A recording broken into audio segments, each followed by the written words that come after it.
इस वीडियो में application of integrals यानी कि समाकलन के अनुप्रयोग का मैं एक क्वेश्चन बताने जा रहा हूँ। Find the area bounded by the curve y equal to cos x between x equal to 0 and x equal to 2 pi. तो इस क्वेश्चन को बहुत ही आसान तरीके से हम बना सकते हैं। सबसे पहले हम सॉल्व लिखेंगे और कॉस का ग्राफ कैसा होता है वो बना लेंगे। यहाँ मैं एक चीज़ बता दूं कि अगर कॉस का ग्राफ तुमको नहीं भी आता है तो भी ये क्वेश्चन तुम बना सकते हो, तुमको पूरे मार्क्स मिलेंगे। और ग्राफ आता है तो अच्छी बात है। तो सबसे पहले मैं कॉस का ग्राफ बनाऊंगा। तो ये एक्स एक्सिस ले लिया, ये एक्स डेस है, ये वाई एक्सिस है और ये वाई डैश है। ठीक, हमें मालूम होना चाहिए कॉस का ग्राफ कैसे बनता है। बहुत ही सिंपल है। देखो, कॉस 0 की वैल्यू होती है 1, कॉस 90 यानी π/2 की वैल्यू होती है 0 और कॉस 2π/3 यानी कि 3π/2 यानी 270, 3π/2 यानी कॉस 270 की वैल्यू जो होती है वो भी 0 होती है। कॉस पाई यानी 180 की वैल्यू होती है -1।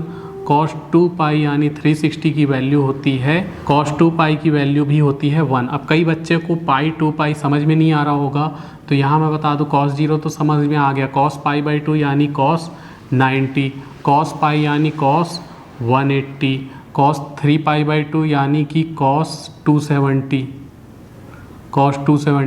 और 2 पाई यानी कॉस 360। तो कॉस 0 की वैल्यू 1 होती है, कॉस 90 की वैल्यू 0 होती है, कॉस 180 की वैल्यू -1, कॉस 270 की वैल्यू 0, कॉस 360 की वैल्यू 1 होती है। तो अब हम ग्राफ बनाएंगे। तो कॉस का ग्राफ कुछ ऐसा बनेगा। यहाँ पर हम ले लेते हैं 1 और यहाँ ले लेते हैं उतने ही डिस्टेंस पे यहाँ -1, यहाँ +1। तो ग्राफ कुछ ऐसा बनेगा। ये बन गया ग्राफ। फिर ये कुछ ऐसा गया,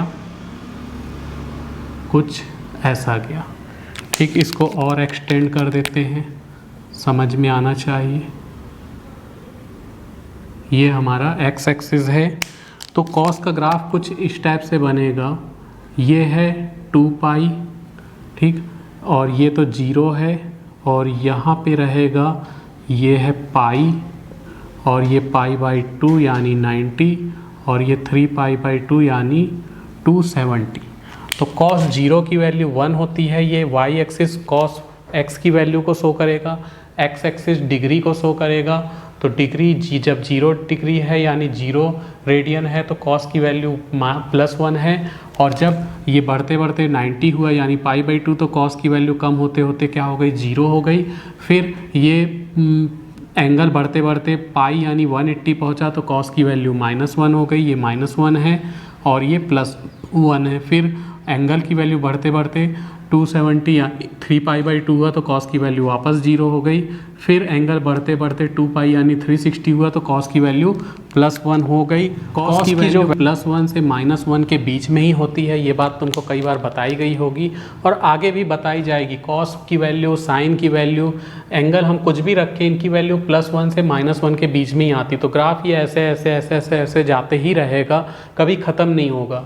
तो हमको सिर्फ 0 से 2 पाई यानी 0 से 360 तक के बारे में ही पता करना है, इनके बीच का ही एरिया निकालना है। तो ये ग्राफ बन गया। तो अब हम बहुत आसानी से इस क्वेश्चन को बना लेंगे। यहाँ हम छोटा सा ये dx ले लेते हैं, इसका नाम रख देते हैं dx। इसको थोड़ा सा सजा देते हैं। हमको ये पूरा एरिया फाइंड करना, ये वाला एरिया, ये वाला एरिया, ये वाला एरिया।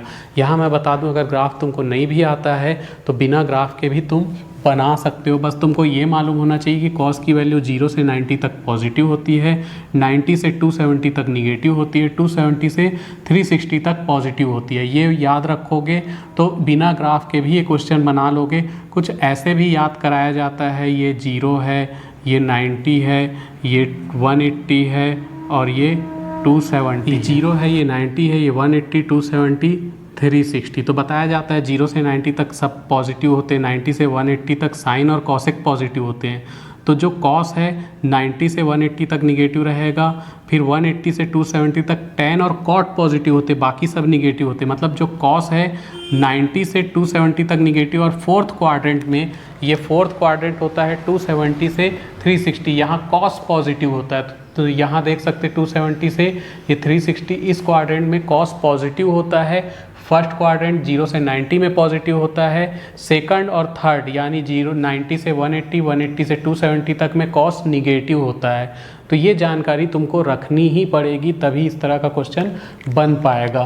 तो इसको मिटा देते हैं। तो ये ग्राफ बन गया, तो अब क्वेश्चन बनाना बहुत आसान है। हम लिखेंगे area of required region, area of required region, integration से हम 0 से 2 पाई लिमिट लेंगे, 0 से 2 pi cos x D x. कई बार क्वेश्चन में कॉस एक्स के साथ ऐसा मॉड लगा होता है, तो मॉड लगा होगा तो भी ऐसे ही बनाना है, मॉड नहीं लगा है तो भी ऐसे ही बनाना है। अब हम इसको ब्रेक कर देंगे 3 पार्ट में, 0 से 90 तक, फिर 90 से 270 तक और 270 से 2 पाई तक। ध्यान देना ये 270 है, ये 90 है। तो इसको अगर हम तोड़ते हैं तो ये आगे चल के कुछ ऐसा हो जाएगा, 0 से, तो ये हो जाएगा 0 से π/2 तक जो कॉस है वो पॉजिटिव रहता है, कॉस एक्स डी एक्स। फिर π/2 से 270 यानी 3π/2 तक जो कॉस है वो निगेटिव होता है, तो माइनस कॉस एक्स लिख दिए। और फिर 3π/2 से 2 पाई तक कॉस पॉजिटिव होता है, तो फिर कॉस एक्स लिख लिए, डी एक्स लिखना ज़रूरी है प्लस करके। तो यहाँ पर π/2 से 3π/2 यानी 90 से 270 तक कॉस जो है वो निगेटिव रहता है। अब हम इसका इंटीग्रेशन करेंगे, कॉस एक्स का इंटीग्रेशन होता है साइन एक्स, तो यहाँ साइन एक्स आ गया 0 से π/2 और ये माइनस सामने आ जाएगा, और कॉस एक्स का इंटीग्रेशन साइन एक्स हो जाएगा 2 π/2 से 3π/2, फिर प्लस कॉस एक्स का इंटीग्रेशन साइन एक्स हो जाएगा 3π/2 से 2 पाई। अब हम पहले अपर लिमिट रखेंगे फिर लोअर लिमिट रखेंगे, तो साइन π/2 माइनस साइन 0, पहले अपर लिमिट माइनस करके लोअर लिमिट, फिर माइनस करके साइन 3π/2 माइनस साइन π/2, फिर प्लस करके साइन 2 पाई माइनस साइन 3π/2। तो हर एक लिमिट को हम रखते जा रहे हैं, पहले ये अपर लिमिट रख रहे हैं फिर माइनस लिमिट, फिर यहाँ भी अपर लिमिट माइनस लिमिट, एक एक्स के जगह, यहाँ भी पहले एक्स के जगह अपर लिमिट फिर माइनस करके लोअर लिमिट। अब सबसे बड़ा प्रॉब्लम यहाँ तुमको आएगा कि तुमको वैल्यू नहीं मालूम होगी, तो वैल्यू याद रखना है। साइन π/2 साइन 90 होता है, इसकी वैल्यू 1 होती है, माइनस साइन 0 की वैल्यू 0 ही रहती है, फिर माइनस लिख के साइन 3π/2 यानी कि साइन 270 की वैल्यू -1 होती है, माइनस करके साइन π/2 यानी 90 की वैल्यू 1 होती है, तो यहाँ 1 लिखे, यहाँ -1 लिखे, फिर प्लस करके साइन 2π की वैल्यू 0 होती है, माइनस करके साइन 3π/2 यहाँ भी आया था तब -1 रखे थे, यहाँ भी साइन 3π/2 आया तो -1, तो ये हो जाएगा 1, -0 लिखने की ज़रूरत नहीं है, माइनस माइनस माइनस 2 हो जाएगा, प्लस 1 हो जाएगा, तो 1 + 2 + 1 यानी कि 4 स्क्वायर यूनिट। तो इस क्वेश्चन का जो आंसर है वो 4 स्क्वायर यूनिट है, यानी कि y = cos x जो कर्व है, cos x 0 से 2 पाई तक जो एरिया कवर कर रहा है वो कितना है, 4 square unit. This is answer.